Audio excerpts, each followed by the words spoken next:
Mesdames et messieurs, bonsoir à tous. À vous qui êtes ici dans l'amphithéâtre de l'ENPJJ et puis à vous tous qui suivrez cette petite soirée en ligne puisque nous avons prévu un dispositif de streaming de cette soirée qui, encore une fois, sera petite puisqu'elle va durer 2 bonnes heures à peu près, 1 heure de projection et puis ensuite 1 heure d'échange avec vous, Bouchra. Je voulais vous dire quelques mots pour ouvrir cette soirée et surtout la resituer dans le cycle de conférences que l'école vous propose depuis maintenant quelques mois et pour encore de nombreux mois jusqu'en mars 2022. Pour vous dire que, pour vous citer d'abord, Olympe de Gouges, puisque c'est évidemment révolutionnaire très inspirante et il me semblait intéressant de se resituer dans les propos qu'elle avait il y a exactement 230 ans. Elle disait: la liberté et la justice consistent à rendre tout ce qui appartient à autrui. Ainsi, l'exercice des droits naturels de la femme n'a de borne que la tyrannie perpétuelle que l'homme lui oppose. Ces bornes doivent être réformées par les lois de la nature et de la raison. Cette phrase, donc, je vous le dis, c'est l'article 4 de la Déclaration des droits de la femme et de la citoyenne voulue en 1791 par Olympe de Gouges, qui est peut-être la mère du féminisme moderne en France et en tout cas une figure révolutionnaire passionnante et contemporaine. Et j'ai envie de partager avec vous et d'ajouter, tant ces propos font finalement encore écho aujourd'hui. Bien sûr, entre-temps, et tout particulièrement ces 60 dernières années, les combats féministes de beaucoup de femmes et de quelques hommes ont porté leurs fruits et nous sommes aujourd'hui, les uns et les autres, les heureux héritiers de ces combats. Bien sûr, en particulier, et au ministère de la Justice, ça compte, les droits accordés aux femmes dans la cité, entendus au sens politique du mot évidemment, n'ont plus rien à voir avec ceux que pouvait connaître Olympe de Gouges au moment de sa déclaration. Mais l'égalité, pour nous autres qui, encore une fois, sommes ici au ministère de la Justice, nous savons que ce n'est pas qu'une affaire de droit formel inscrit dans la loi. Ceux-ci, les droits, sont nécessaires, absolument, mais ils sont insuffisants, résolument. En France, en 2021, une femme reste, vous le savez, à emploi comparable, moins payée de 16 à 24% qu'un homme. En France, en 2021, un homme consacre exactement 2 fois moins de temps aux tâches privées qu'une femme. Et on entend souvent dire que les hommes progressent sur ce terrain-là, mais soyons précis, ils progressent surtout sur les tâches familiales, les tâches parentales, pas sur les tâches domestiques et ingrates. Référez-vous à l'INSEE pour vous faire un avis sur le sujet. Bien sûr, par ailleurs, ça n'est pas du même registre et c'est hélas tellement d'actualité, mais en France, en 2021, 87% des victimes de violences conjugales sont des femmes. Nous sommes donc bien 230 ans après le combat d'Olympe de Gouges et nous mesurons avec vertige combien les droits formels conquis ces dernières décennies ne font vraiment pas tout. Alors, mesdames et messieurs, ce que j'avais à partager avec vous avant de voir le film de Bouchra Azouz et avant l'échange que vous aurez avec elle, et à vous en particulier qui êtes apprenants au ministère de la Justice, éducateurs ou directeurs, qui vous destinez à occuper des fonctions socio-judiciaires, c'est-à-dire des fonctions de transformation de la société. Soyez bien éclairés sur ces insupportables inégalités et proposez-vous de contribuer à leur fin. Si nous organisons depuis mars 2021 et jusqu'en mars 2022 un premier cycle de conférences dédié à l'égalité entre les femmes et les hommes, ce n'est pas parce que ce sujet est devenu, par la force des choses, et hélas, une grande cause nationale. C'est bien parce que, exactement comme les distinctions fondées sur la race, le sexe ou le genre, les inégalités fondées, en l'occurrence entre les femmes et les hommes, ne peuvent être tolérées en République et nous sommes pour partie au ministère de la Justice les garants de cela. Dans ce combat, dans cette lutte contre les discriminations et pour l'égalité, éducateurs et directeurs de la PJJ, comme d'autres agents publics, sont bien les sentinelles de la République et votre responsabilité est, à ce titre, réelle, voire immense. Dans ce cycle, vous l'avez compris, nous avons voulu ce soir, c'est assez particulier par rapport à d'autres conférences que nous avons eues ou que nous aurons, mais nous avons voulu ce soir nous pencher sur le sort particulier des filles des quartiers populaires. Et je vais bien sûr laisser Bouchra Azouz, militante féministe et réalisatrice du film et d'autres films, mais du film que nous allons voir en tous les cas, je vais la laisser nous présenter son travail à l'instant avant la projection. Bouchra, je vous remercie très chaleureusement d'avoir accepté notre invitation, l'invitation de l'ENPJJ, d'avoir accepté de partager avec nous et avec tous ceux qui sont en ligne avec nous vos observations, vos enthousiasmes, vos colères sans doute, vos doutes, vos convictions en tous les cas. À travers le film que nous allons voir et la séance d'échange qui s'en suivra, nous mesurerons sans doute que les droits formels conquis dans les quartiers populaires comme ailleurs pèsent finalement aujourd'hui moins que la réalité des possibles que s'autorisent les filles pour advenir. Ces droits, ils posent aujourd'hui moins question que la lutte contre les autocensures, les autolimitations, ce que s'empêchent les filles. Ils pèsent finalement moins que la lutte contre les plafonds de verre qui restent extrêmement réels dans le monde professionnel, dans le monde social, à l'égard des filles et des femmes. Ils posent finalement moins question que les puissants ersatz de la domination masculine qui se nichent dans 1000 comportements de la vie sociale. Au total, nous mesurons combien, ce qui compte le plus aujourd'hui, ce sont sans doute les chemins de l'émancipation offerts aux filles, et pour te dire, les chemins de leur liberté. Et pour cela, Bouchra, merci infiniment, et bonne soirée à tous.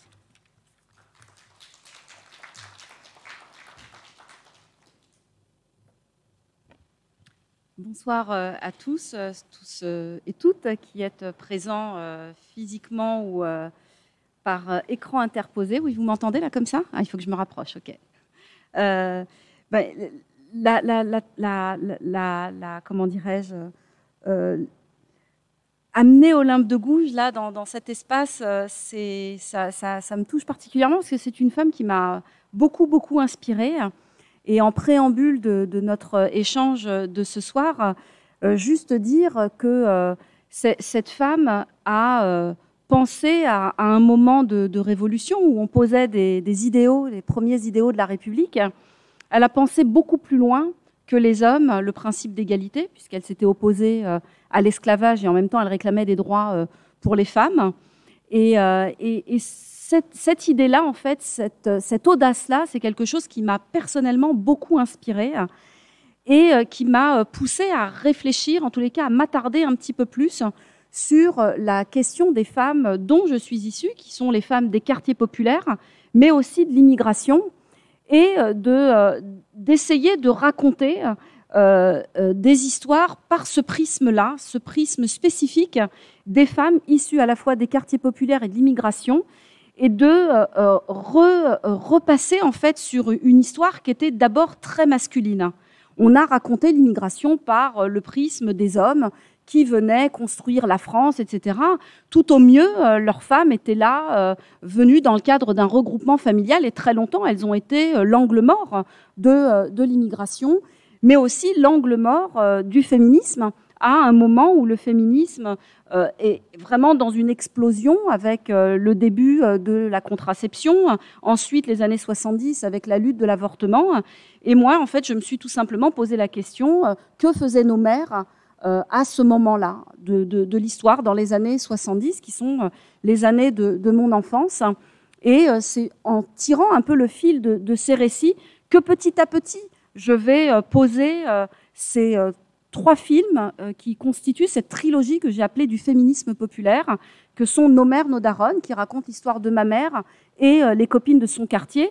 Et la question qui sous-tend ce film, c'est que faisaient nos mères dans les années 70, pendant que les femmes françaises menaient leur révolution et la libération sexuelle, mais aussi la lutte pour la dépénalisation de l'avortement. Le deuxième volet, c'est On nous appelait Beurette, qui est ma génération et les filles de mon quartier, et qui pose la question de l'égalité, c'est-à-dire on quitte avec la guerre d'Algérie la colonisation, et on va inscrire, nos générations vont inscrire cette page de l'indépendance et donc de l'accès à la citoyenneté pour les gens de ma génération, coincés entre une société qui ne veut pas leur faire leur place et des familles qui considèrent qu'on est là de façon très provisoire et qu'on va rentrer au pays, donc ce mythe du retour au pays. Et donc notre génération va lutter pour l'égalité, là où nos mères se sont battues pour la liberté de choisir ou non d'avoir des enfants. Et puis cette troisième génération que vous avez vue dans Meufs de la Cité, que vous allez voir ce soir, et qui pose la question, je pense, de façon assez évidente de la fraternité. Comment on fait ensemble, comment on vit ensemble, non seulement les filles avec les garçons des quartiers, comment on fait, on travaille ensemble et comment on pose le principe d'égalité femmes-hommes dans les quartiers, mais en même temps, comment on pose aussi cette fraternité dans des quartiers, comme vous allez le voir, où la mixité sociale et culturelle se fait vraiment rare. Donc voilà un peu le travail global que je mène au travers de mes films et de mes ouvrages, dans lesquels j'essaye de poser de façon un peu plus intellectuelle le postulat qu'il existe dans les quartiers un féminisme, que ce féminisme, c'est le féminisme populaire, qui est un féminisme convergent, pas du tout un féminisme d'opposition ou de lutte contre un supposé féminisme blanc, mais en tous les cas, il pose ce principe qu'il y a des luttes émancipatrices qui sont à l'œuvre depuis au moins la génération de ma mère qui sont arrivées dans les années 60 en France, et qu'il est extrêmement important de poser ces récits dans ce récit national, parce que ces générations qui se succèdent dans les quartiers populaires sont héritiers et héritières de ces luttes, et qu'il faut rendre visible cet invisible-là. Voilà. Et à tout à l'heure, après le film, pour échanger plus avant. Merci.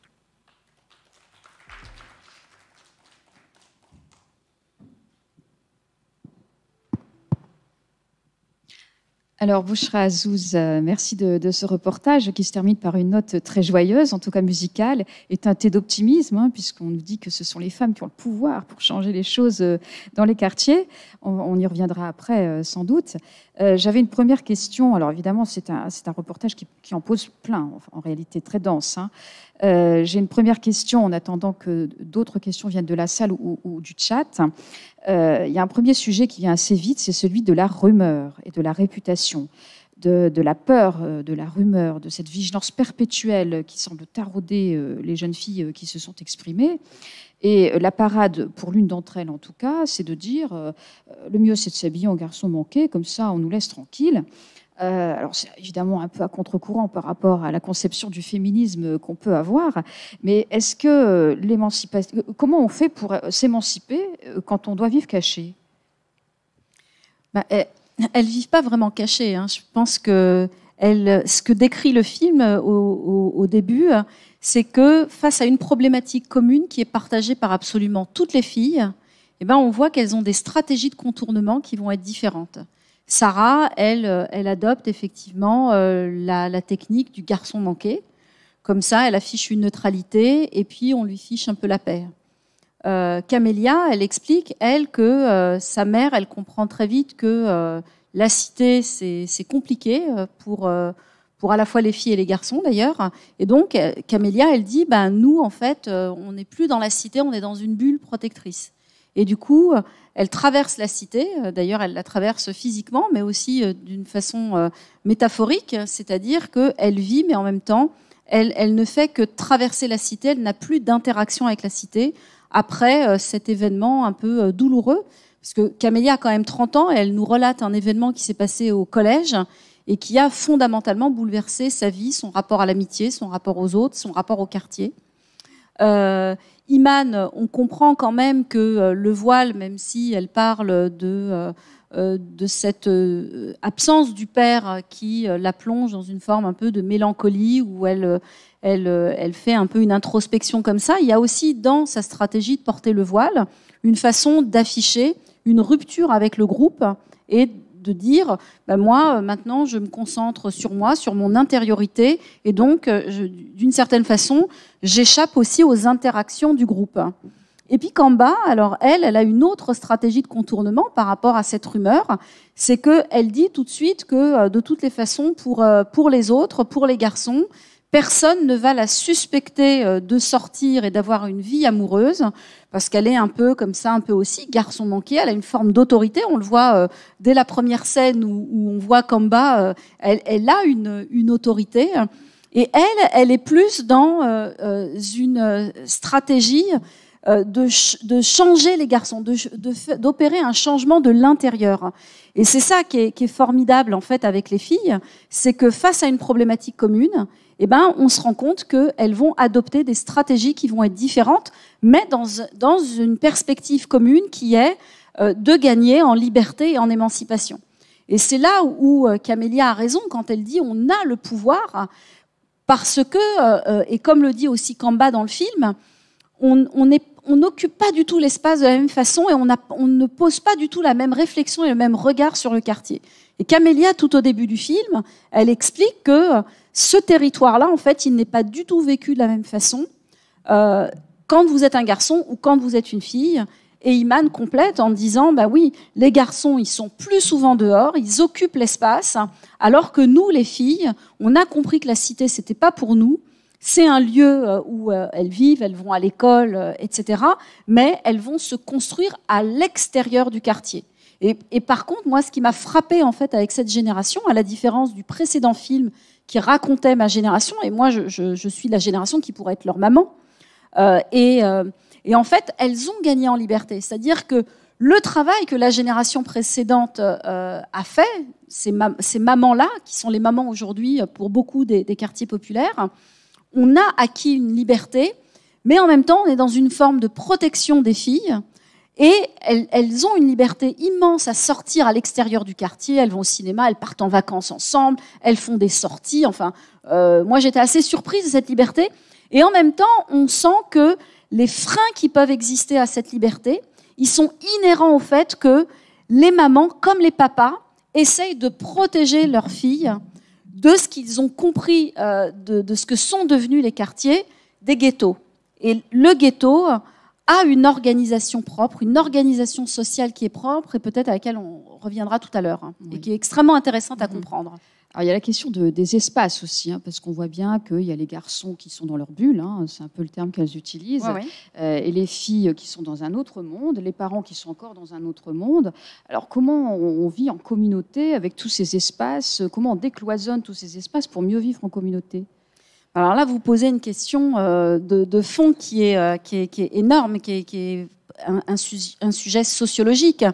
C'est-à-dire que ce qu'il faut comprendre, et c'est une des raisons pour laquelle j'ai fait ces trois films, qui sont trois films, trois générations de femmes, qui commencent avec nos mères, donc les grands-mères de ces filles qui viennent d'Algérie ou du Maroc, et qui vont, comment dirais-je, élever leurs enfants, donc ma génération, la génération des mamans de ces filles, dans les quartiers qui sont des quartiers qui représentent un idéal de vie dans la société française, dont il faut rappeler quand même que au début des années 60, on va avoir un grand programme de construction de grands ensembles pour permettre de répondre à la préoccupation majeure qui est le logement en France. Et donc ces cités représentent un idéal de vie.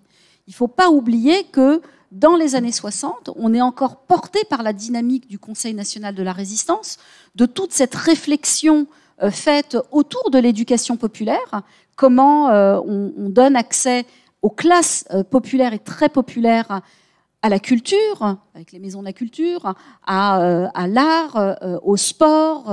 Et donc, cette réflexion-là, au lendemain de la guerre, c'est de se dire, il faut qu'on construise une société où on partage des valeurs. Et ces valeurs-là vont être les garantes de la paix. Et nous éviterons peut-être de tomber dans les affres qu'on a connues de guerres successives. Et donc, ces filles aujourd'hui, elles héritent de cités qui ont été, comme elles le disent, désertées par les Blancs, comme elles disent, les Baptous. Mais ce mouvement-là aussi, on le comprend dans mon deuxième film, qui est, comme je le disais, donc ces cités qui représentent un idéal de vie. C'est-à-dire, le bonheur, en fait, ça n'est pas de posséder à cette époque.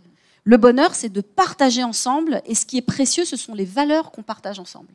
Ça, c'est vraiment le fondement dans les années 60.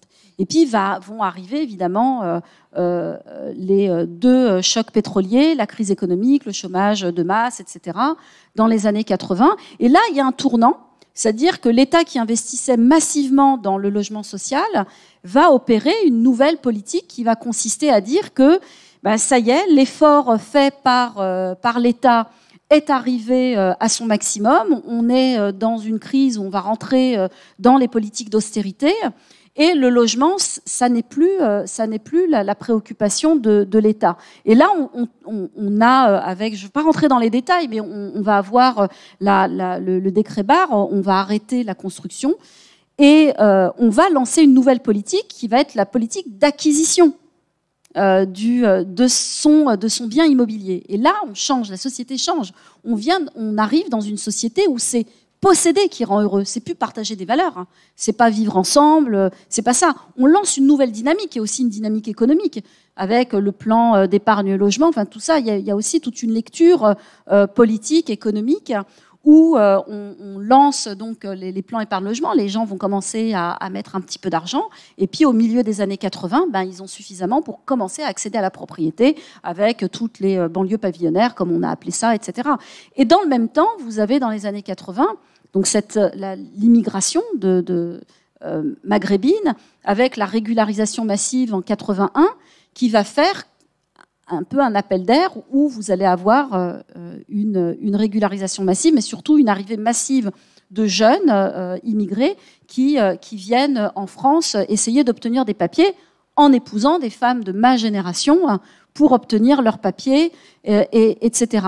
Et donc, petit à petit, les quartiers populaires se vident des Français, on va dire, entre guillemets, et vont devenir petit à petit des quartiers où, comme le dit Camélia, il n'y a plus que des gens issus de l'immigration, mais aussi des primo-arrivants. Et voilà, va s'installer cette logique.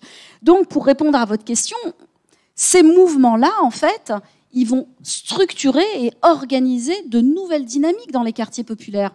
C'est-à-dire que toute cette éducation populaire qui portait les quartiers et qui accompagnait, qui éduquait les jeunes dans les quartiers populaires, toute l'éducation populaire, les francs et franches camarades, vous connaissez par cœur les groupes Léo Lagrange pour le sport, etc. Donc tout ça va tout d'un coup disparaître petit à petit, et il y a d'autres logiques qui vont se mettre en place dans les quartiers et qui, en sociologie, sont étudiées dans ce terme de ghetto urbain.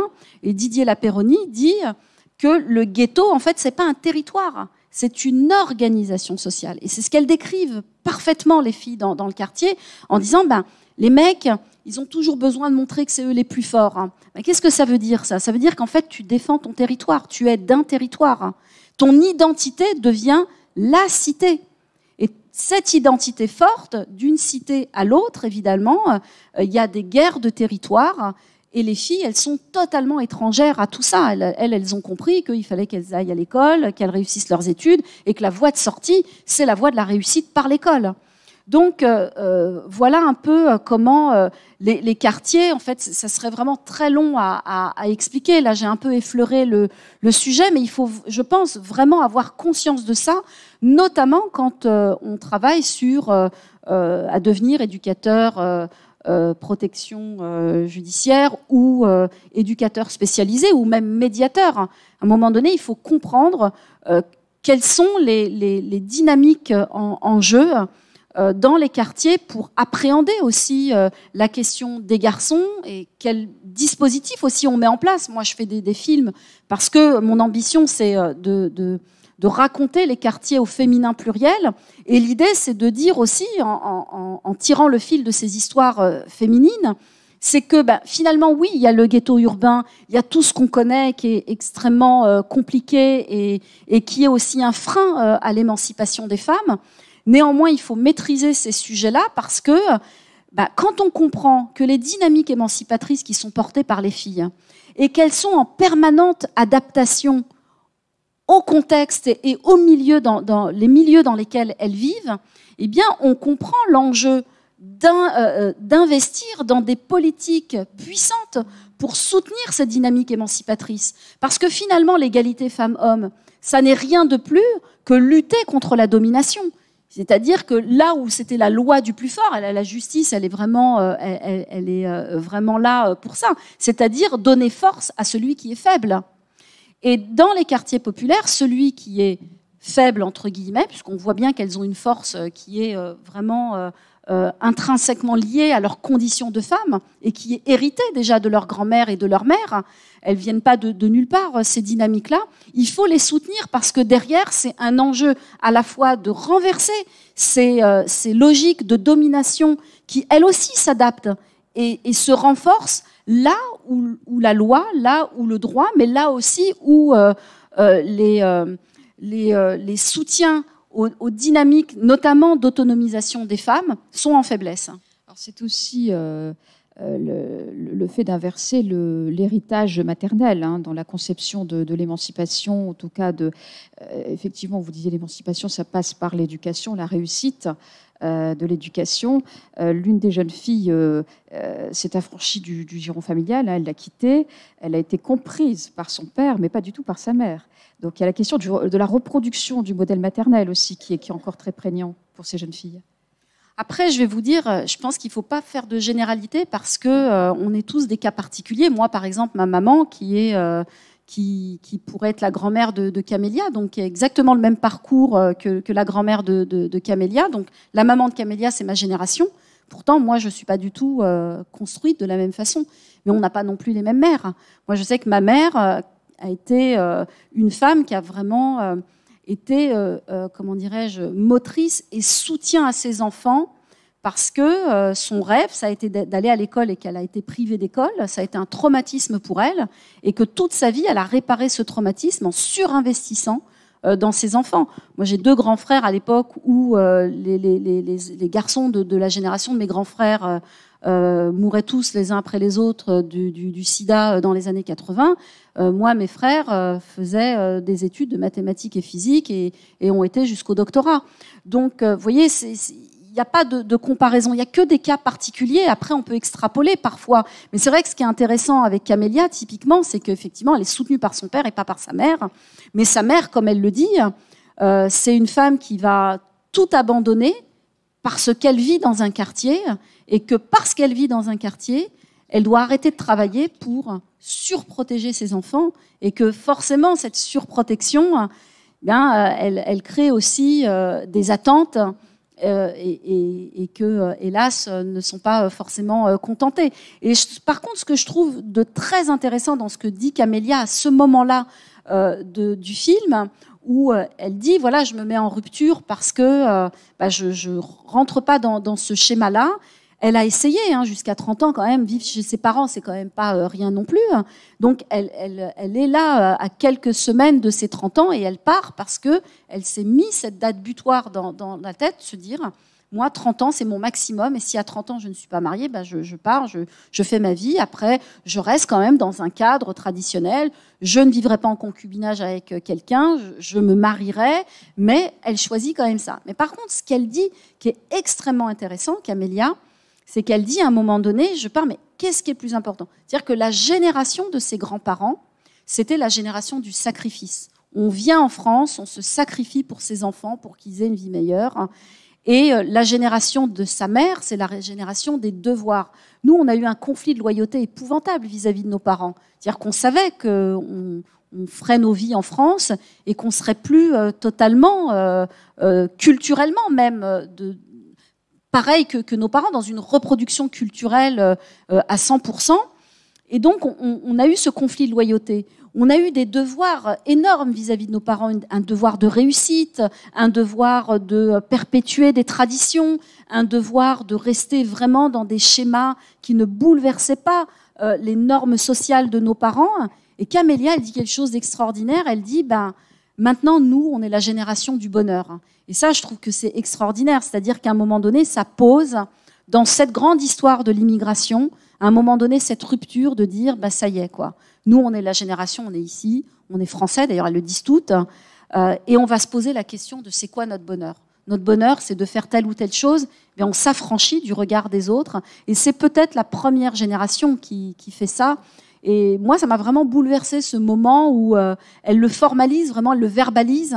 Et elle verbalise quelque chose que je n'avais pas forcément, moi, imaginé. Et c'est ça qui est fantastique quand vous faites du documentaire, c'est que finalement, vous partez avec un sujet, vous pensez le maîtriser un peu, et puis vous allez au-devant de découvertes, quoi. Vous apprenez des choses, et ça, c'est très gratifiant, quoi. Alors, est-ce qu'il y a des questions sur le chat, me dit-on ?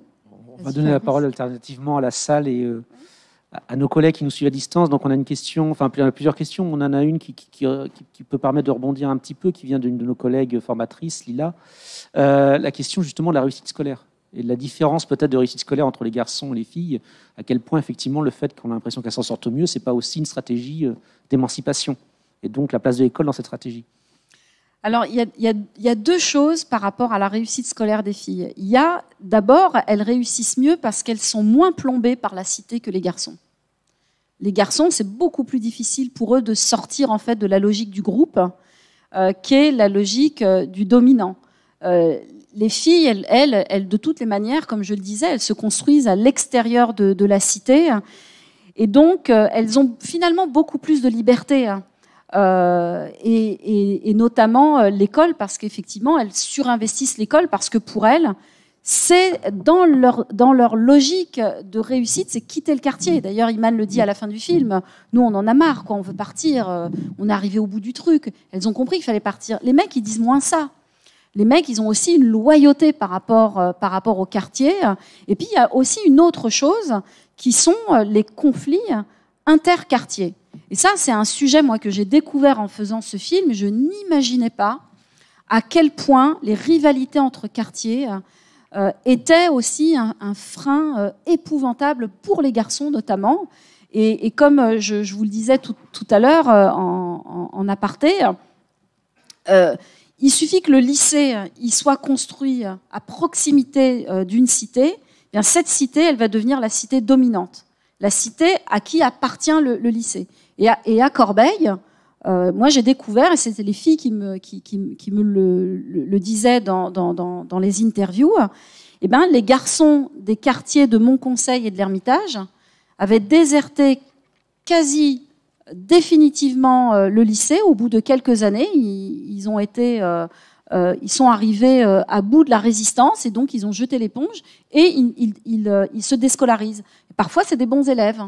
Et du coup, aujourd'hui à Corbeil, il n'y a plus un élève du lycée qui est issu des quartiers de l'Ermitage et de Montconseil, parce que leurs quartiers sont excentrés par rapport au lycée. Et donc, je pense que ça rentre aussi, et il faut peut-être se pencher un petit peu plus sur le sujet de l'échec aussi scolaire des garçons, qui est aussi lié pour certains, je ne dis pas pour tous, mais pour certains, au fait que ils sont entravés dans leur parcours scolaire du fait des rivalités interquartiers.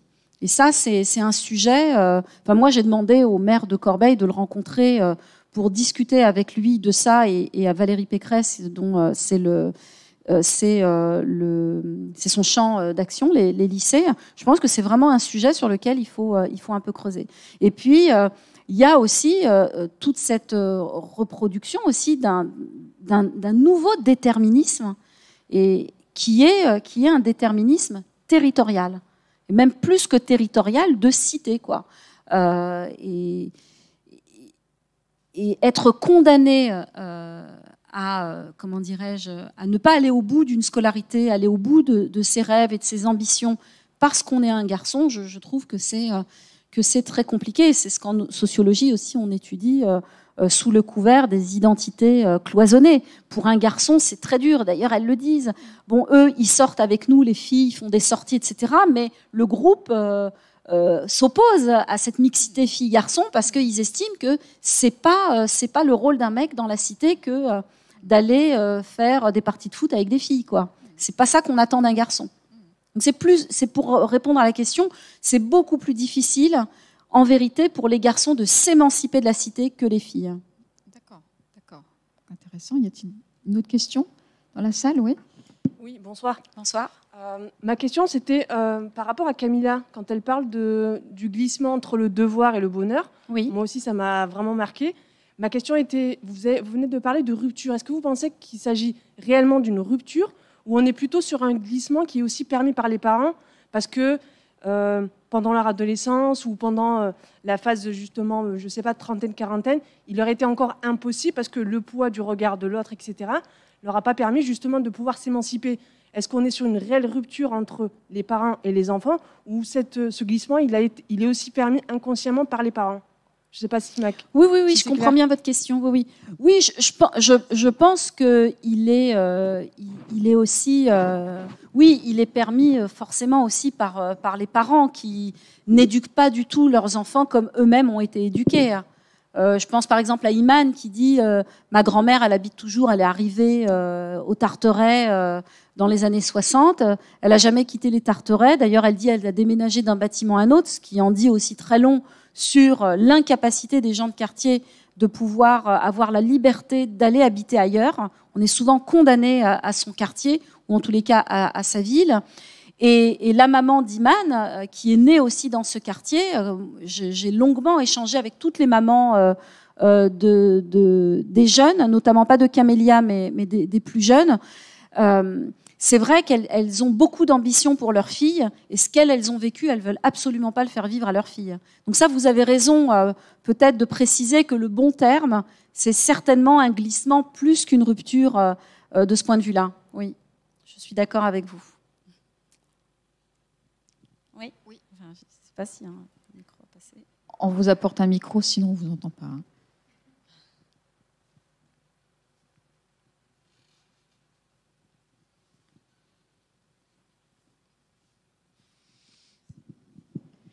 Oui, bonsoir. Bonsoir. Déjà, je voulais vous remercier parce que c'était un très très beau document.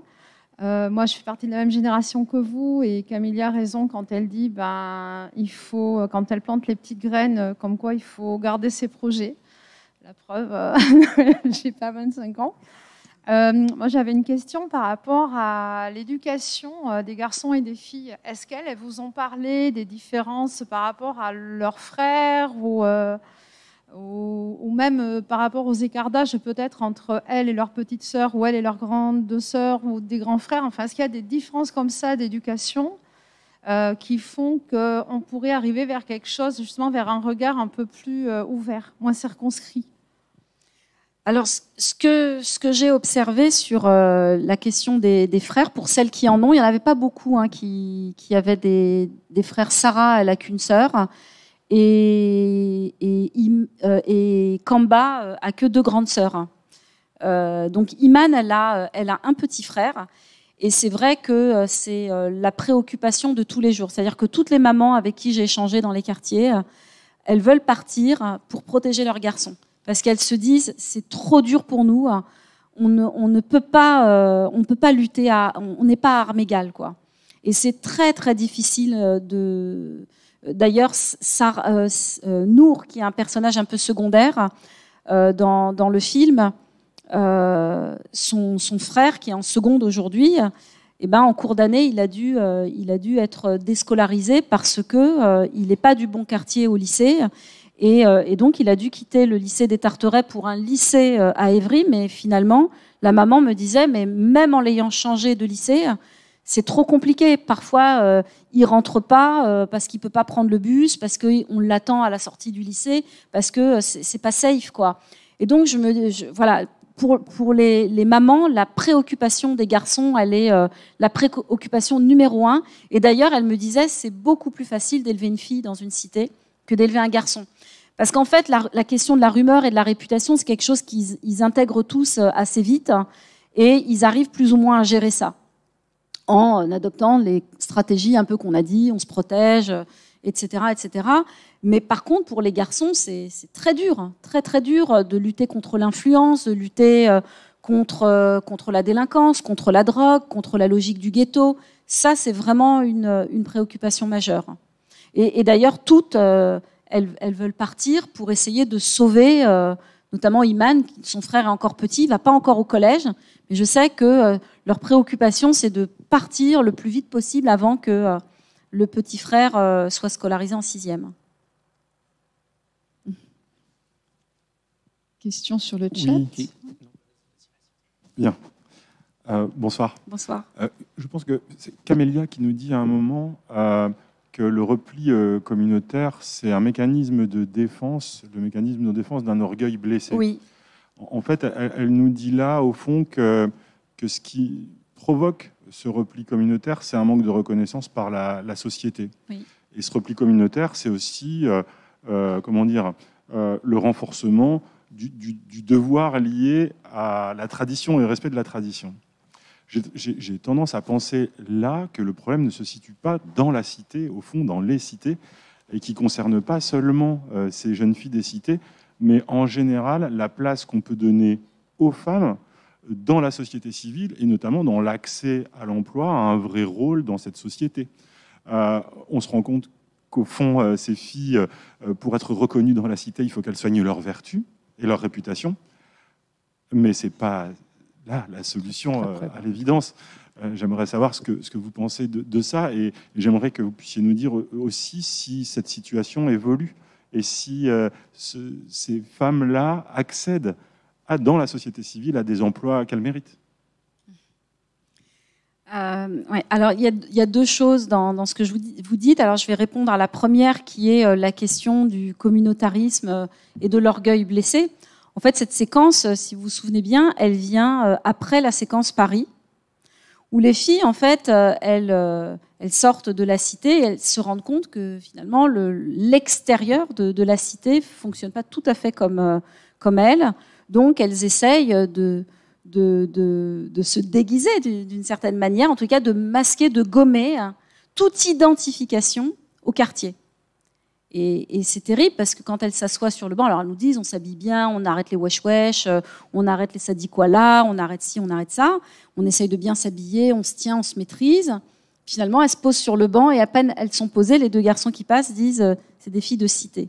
Vous voyez, c'est violent quand même de se dire quoi qu'on fasse, on est ramené à cette identité de banlieusarde qui est là, qui traîne. Et Sarah, elle nous le dit un peu plus loin dans le film, bon, ça t'empêche pas de faire ce que tu veux, tu peux accéder aux études, etc., etc., mais quand même, ça traîne. Il y a quand même une connotation très négative dans la société. Quand on parle des gens de banlieue, c'est pas pour parler de choses positives. Et du coup, Camélia, dans la séquence qui suit, elle dit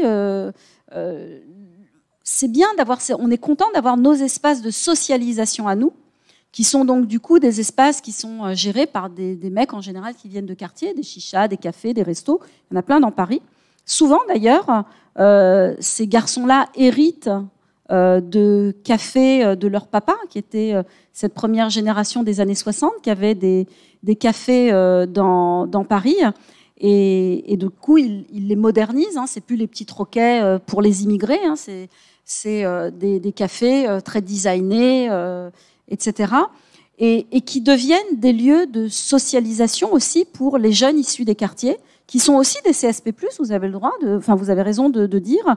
Il y a beaucoup de jeunes de quartier qui font des études brillantes, des études supérieures, mais néanmoins, notre identité, c'est une identité de banlieusard. Nous, on est de banlieue, comme d'autres sont des Auvergnats, d'autres sont des Bretons, des Marseillais, des je ne sais quoi, des Corses. Ben, nous, on est de banlieue. Et ça veut dire quelque chose d'être de banlieue. Et d'ailleurs, tout au début du film, on entend en voix off Camélia qui dit « Moi, je suis très fière d'avoir grandi en banlieue. » Parce que quand même, la banlieue, ça nous a inculqué des valeurs de partage. Voilà, on a quand même des valeurs qui nous sont propres. Et d'ailleurs, on s'en rend compte quand on évolue dans la société. Moi, je me rends compte que finalement, l'éducation que j'ai eue, la cité dans laquelle j'ai grandi, l'école aussi dans laquelle j'ai été, elles ont forgé des caractéristiques et forgé un regard aussi que je porte à la société et qui vient de là. Et j'aime à le revendiquer. Donc voilà, Camélia, quand elle dit ça, elle dit on est content quand même d'avoir ces lieux-là parce que finalement, c'est des lieux où on peut être nous, quoi. On peut faire de la communication politique, mais en même temps être une fille qui vient de banlieue, parler avec l'accent de banlieue comme un Marseillais parlerait avec son accent ou quelqu'un de province parlerait avec son accent. C'est notre accent, c'est notre manière d'être. Et on a envie d'avoir des lieux où on peut être juste nous, quoi. Tout simplement nous, sans avoir le regard des autres qui va nous juger. Voilà. Et puis, la deuxième question que vous soulevez, c'est la question, et comme elles le disent, les filles d'ailleurs, à la fin du film, c'est pas simplement une question de filles de banlieue ou de filles issues de l'immigration, c'est aussi simplement la question des femmes dans la société. Et comme vous le rappeliez justement, les femmes, dans la société française, on a toujours des écarts de salaire entre les hommes et les femmes, mais plus encore, la place des femmes en politique, ça a été aussi une conquête incroyable. Quand on interroge des femmes comme Roselyne Bachelot, comme Laurence Rossignol, comme plein d'autres, quand elles nous racontent leur parcours pourtant de Françaises, mais de femmes dans un milieu qui les attend pas, c'est aussi des luttes. Donc il n'y a pas un espace de la société qui n'est pas un espace de conquête. De la même manière que Camélia dit au début du film, il n'y a pas 1 centimètre dans la cité qui n'est pas un espace de conquête. Donc il y a un parallèle entre les deux. Et ça, c'est très intéressant parce qu'il faut chercher du commun, même dans nos histoires particulières. Parce que c'est ensemble aussi qu'on fait la société.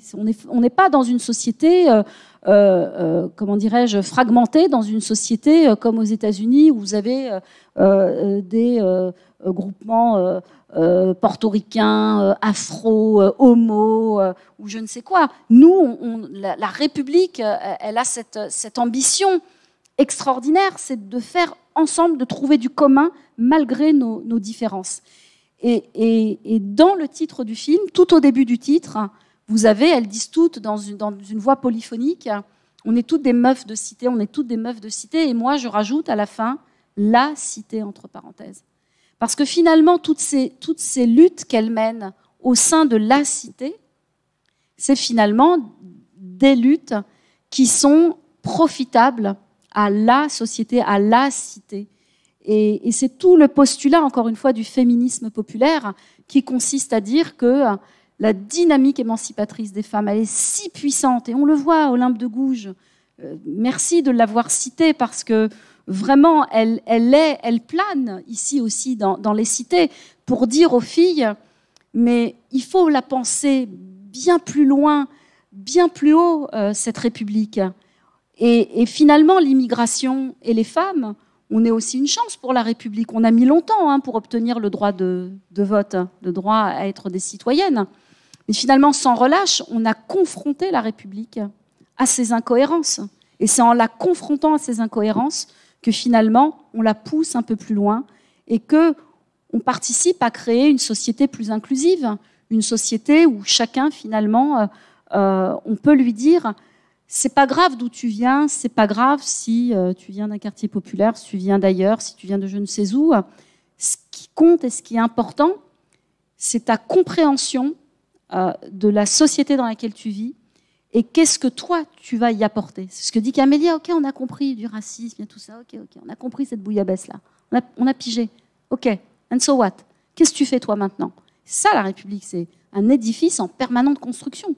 C'est comment on apporte aussi, nous, notre pierre à cet édifice. Mais juste pour compléter, pour aller au bout de la réponse à votre question, oui, il y a encore des espaces où les femmes, elles n'ont pas encore réussi à conquérir. La présidence de l'Assemblée nationale, jamais une femme n'a été présidente de l'Assemblée nationale. Jamais une femme n'a été présidente du Sénat. Jamais une femme n'a été présidente de la Cour des comptes. Il y a encore énormément d'endroits où on n'a pas été encore au bout de cette conquête. Donc, et sinon, je pense que ça reste quand même aussi encore difficile quand on est issu de quartiers, même si on est diplômé. Mais je ne pense pas que ce soit tellement inhérent au fait qu'on est issu de l'immigration que du fait, mais qui est finalement corrélé au fait qu'on n'a pas de réseau. Et le réseau, c'est quelque chose d'extrêmement puissant. En France, on est encore dans un pays où il faut être coopté, il faut avoir du réseau, il faut être connecté si vous voulez avancer. Alors, il y a une autre question dans la salle. Je ne sais pas si vous m'entendez. Oui. Bonjour. Un peu plus près. Un peu plus près. Un peu plus près et plus fort, comme dirait Iman. Plus fort. Un peu plus fort. Bonjour. Alors déjà, merci beaucoup. Je voudrais compléter ce qu'a dit ma collègue et vraiment vous remercier pour ce documentaire. Merci. Et la qualité de ce dernier, ça a été vraiment un moment de plaisir de pouvoir le visionner ici. Je voudrais savoir un petit peu quelle a été votre méthode de travail auprès de ces jeunes filles. Alors la question est un peu large, mais comment vous les avez rencontrées, sélectionnées, peut-être aussi pourquoi ces deux départements, les Hauts-de-Seine pour Camélia, il me semble, et l'Essonne pour les autres jeunes filles. Voilà, et puis quelle a été votre méthode de travail sur le long terme. Et un petit retour d'expérience pour ma part. Moi, je suis stagiaire dans le département de l'Essonne, justement, dans un centre éducatif fermé pour garçons. Concernant les rixes dans le département de l'Essonne, elles sont d'actualité, elles sont omniprésentes. Je pense que ce documentaire mériterait d'être visionné par des garçons. Je ne sais pas si ça a déjà pu être fait, si c'est possible, mais voilà, je pense que ça serait vraiment très intéressant qu'ils puissent le regarder, les jeunes suivis par la protection judiciaire de la jeunesse. Voilà. Merci pour votre question. Alors, ce film, comme je vous le disais, en fait, il s'inscrit dans une trilogie. Le premier film, Nos mères, nos daronnes, donc racontait l'histoire de ma mère, etc. Donc c'était assez simple finalement, puisque c'était ma mère et les copines de son quartier. Le deuxième, on était vraiment dans une continuité. Je reste à Bobigny, je reste à la Cité de l'Amitié, et je vais raconter l'histoire de ma génération en rentrant par mon histoire, mais très vite en élargissant au travers de quelques copines de ma cité, et donc voilà, de raconter l'histoire de toute cette génération. Donc d'un point de vue méthodologique, c'était assez simple en fait. Le troisième film était plus compliqué parce que moi j'ai une fille mais un peu jeune, et puis par ailleurs elle ne vit pas en cité. Et du coup ce troisième film, d'abord ça m'a posé la question de mais qu'est-ce que tu racontes en fait? Est-ce que c'est vraiment ton histoire? En fait, mon histoire, elle n'a vraiment pas d'intérêt, en vérité. Ce qui est intéressant, c'est des générations qu'on raconte, c'est des mouvements qu'on raconte. Donc, du coup, je me suis détachée de la Cité de l'Amitié de Bobigny en me disant il faut ouvrir un peu, il faut un peu s'ouvrir. Et du coup, je n'allais pas faire un casting, je n'allais pas lancer des petites annonces. Et en fait, j'ai fait comme je fais en général dans ma vie. Je suis quelqu'un qui me laisse un peu porter, j'avance, mais je saisis les opportunités. Et puis, il se trouve que Corbeil-Essonnes, que j'habite par ailleurs, je n'avais jamais fait de projection de mes films dans la ville que j'habite. Et donc, en 2018, après le tournage de mon deuxième film, j'ai d'ailleurs un éducateur spécialisé qui me dit « Bouchra, ce serait pas mal de faire une projection de ton film, tu habites quand même à Corbeil, on n'a jamais fait de projet. » Je lui dis « Ok, il n'y a pas de souci. » Donc, il y a une association qui organise une projection au Tarteret. Et là, j'ai 3 filles de mon conseil qui sont quand même, vous voyez, elles habitent à mon conseil, mais elles viennent quand même au Tarteret, ce qui prouve qu'elles n'ont pas du tout la même logique que les mecs. Elles viennent quand même au Tarteret, à la maison de quartier, assister à la projection de Nos mères, nos daronnes qu'elles n'avaient pas vue, qui avait été diffusée en 2015. Et elles viennent me voir en me disant « Mais ce film, il est fantastique, on est touchés par les daronnes. Franchement, si vous faites un film sur des jeunes, nous, on aimerait bien le faire. » Je lui dis « Voilà, elles sont là. » Mais j'ai même pas cherché à savoir qui elles étaient, ce qu'elles avaient. Je fais pas de casting. En fait, j'ai assez confiance dans le fait que je pense que si je prenais au hasard 4 personnes ici, je pourrais faire un film avec vous et on raconterait des choses passionnantes. Moi, je pense que la richesse, elle est vraiment dans le parcours de vie de chacun, quoi. Et donc, quand elles m'ont demandé, elles m'ont dit, voilà, j'aurais dit, écoutez, il n'y a pas de problème. 2 semaines après, je les invitais à boire un verre et puis on discute. Elles me racontent un peu leur vie, etc. Et je leur dis, mais écoutez, vous voulez faire un film, mais vous savez, faire un film, ça engage beaucoup de choses. C'est beaucoup de travail, hein, après d'interviews, je leur ai dit, mais il faut que je vois vos mamans parce que je veux qu'elles soient au courant aussi et qu'elles adhèrent. Donc, je leur ai donné les liens de mes films. Je leur ai dit, vous regardez avec vos mamans mes 2 films, Nos mères, nos daronnes, et On nous appelait Beurette. Et si après le visionnage de ces 2 films, elles veulent me rencontrer et que vous avez encore envie de participer à l'aventure, eh ben, on en discutera. Et donc, voilà, j'ai rencontré les mamans de chacune des 3, Sarah, Iman et Kamba. Donc, Amélia, à 30 ans, j'imaginais que je n'avais pas trop besoin de l'autorisation de sa maman. Et donc, voilà, en termes méthodologiques, comment, en fait, je suis partie dans l'aventure avec ces 3 filles. Alors, qui n'étaient pas au départ Kamba et Iman, c'était Sarah et Nour.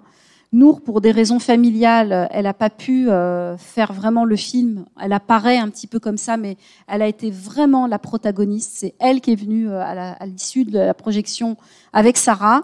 Et donc ensuite, je leur ai dit, mais il faudrait quand même qu'on ait une fille d'origine africaine. Et j'aimerais bien avoir une fille voilée dans le film, parce que c'est aussi une réalité des quartiers la question du voile.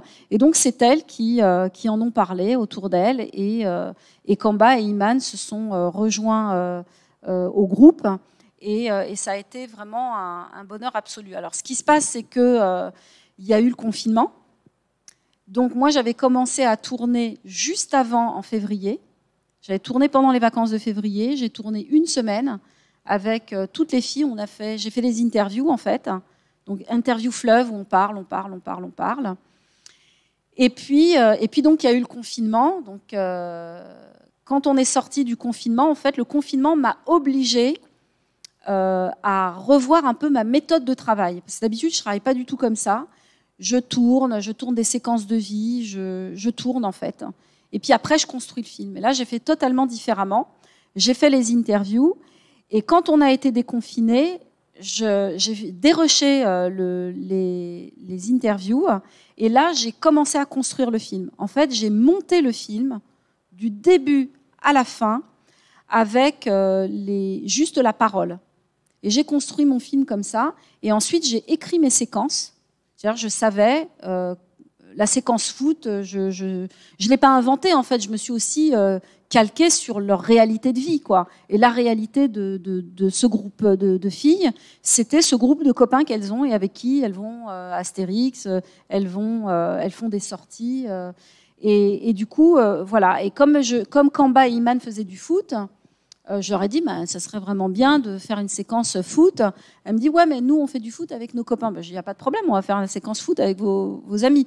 Et donc, voilà comment j'ai construit, en fait, les séquences du film après avoir fait le montage sur la base de la parole et des interviews. Voilà, en termes un peu méthodologiques. Et puis, les séquences, Sarah, elle fait de la boxe, donc naturellement, je l'ai tournée en train de s'entraîner à la boxe. Et voilà, on a tourné un peu les séquences qu'on appelle les séquences de vie, un peu dans notre jargon, après le confinement. Puis bon, la séquence de distribution alimentaire, c'était aussi la vie du quartier. Il y a eu le confinement, donc il y a eu de la solidarité dans le quartier pour aider les familles qui étaient très défavorisées. Et elles étaient bénévoles. Donc, je veux dire, j'ai pas non plus scénarisé, quoi. C'est ça que je veux dire. J'ai pas essayé de me dire, ah oui, ça serait bien qu'on montre ça, parce que non, j'ai vraiment été tourner des séquences qui étaient des séquences naturellement qui s'imposaient dans le film, quoi. Question ? Encore une petite dernière. Bon, ça vient doucement là, mais sur le chat peut-être. Alors question. Alors pour le coup, désolé, purement PJJ, on peut pas se réformer. Donc il y a quelques questions sur. Est-ce que vous avez un regard sur la délinquance des jeunes filles et comment cette délinquance est peut-être elle aussi une voie d'émancipation, une voie de sortir du joug du quartier. Est-ce que vous avez des éléments à nous apporter là-dessus? Oui. La délinquance des filles, en fait, elle vient d'un mimétisme. Et moi, je ne l'ai pas vu là à Corbeil-Essonnes. Hein. C'est vraiment pas un truc qui m'a vraiment frappé à Corbeil. Mais les filles, elles adoptent les codes des mecs. Hein. En fait, c'est aussi un système de défense. C'est-à-dire que vous avez le garçon manqué, puis vous avez le truc qui va un petit peu plus loin que le garçon manqué, qui est le bonhomme, quoi. La nana qui vraiment devient... D'ailleurs, le sexe et le genre s'effacent totalement au profit de comment dirais-je, une partenaire dans un système comme ça, d'un groupe de délinquance. Mais oui, les filles, elles sont aussi dans une réaction de défense. Mais moi, ce que je vois au-delà de la question de la délinquance des filles, donc vous avez des groupes, hein, les filles, elles fonctionnent aussi en bande. Hein. D'ailleurs, le film de Céline Sciamma, Bande de filles, relate assez bien le phénomène de bande. Les filles, elles sont hyper dures. Hein. En même temps, il ne faut pas non plus être trop fleur bleue et trop romantique dans un quartier. C'est-à-dire qu'il faut avoir la capacité à avoir du répondant. Et donc, je pense que c'est vraiment quelque chose de très particulier au quartier, et les quartiers qui sont très, très chauds, en fait, où il y a vraiment une délinquance qui est assez forte et où les filles, elles reproduisent un peu les schémas des mecs. Moi, par contre, il y a une chose qui m'a m'alerte et qui m'inquiète un petit peu, c'est plutôt le phénomène de prostitution dans les quartiers. Et ça, c'est aussi un sujet qui est... Alors, il y a deux choses. Il y a un peu le mouvement de nanas qui vont s'émanciper par la prostitution, qui deviennent, elles appellent ça escorte, mais c'est de la prostitution. Et un petit cran qui est un petit peu juste en dessous, qui est le phénomène de michetonnerie. C'est-à-dire où on va exploiter sa capacité de séduction au profit d'une exploitation financière des garçons. Et ça, c'est aussi des phénomènes qui conduisent petit à petit aussi, puisque la barrière est ténue entre la michetonnerie et le point de bascule dans la prostitution. Donc, il y a aussi, mais c'est vraiment des sujets un peu qu'il faut appréhender d'une façon assez... j'allais dire, rigoureuse dans l'analyse de ces phénomènes-là. Mais moi, je sais que, par exemple, à Grigny, j'ai été alertée par des éducateurs de rue qui travaillent vraiment spécifiquement sur la question de la prostitution dans les quartiers, qui est un phénomène très inquiétant et très répandu. Et pour le coup, là, les filles, elles ne se préoccupent pas de savoir si elles ont une rumeur, une réputation, elles ont dépassé le stade. Et où ils travaillent justement sur des courts-métrages où les filles et les garçons travaillent ensemble sur ces sujets-là. Alors, s'il y a une dernière question, peut-être on la prend sur le chat. Non, pas de dernière question. Moi, je voudrais juste peut-être dire un mot qui est un sujet qui est pas soulevé dans les questions, qui est la question du racisme. Moi, je trouvais que ce qui était très intéressant dans le film, c'est le racisme intercommunautaire. Et ça, c'est quelque chose qu'on ne soulève pas suffisamment. On parle toujours du racisme dans la société, des blancs, entre guillemets, contre les autres.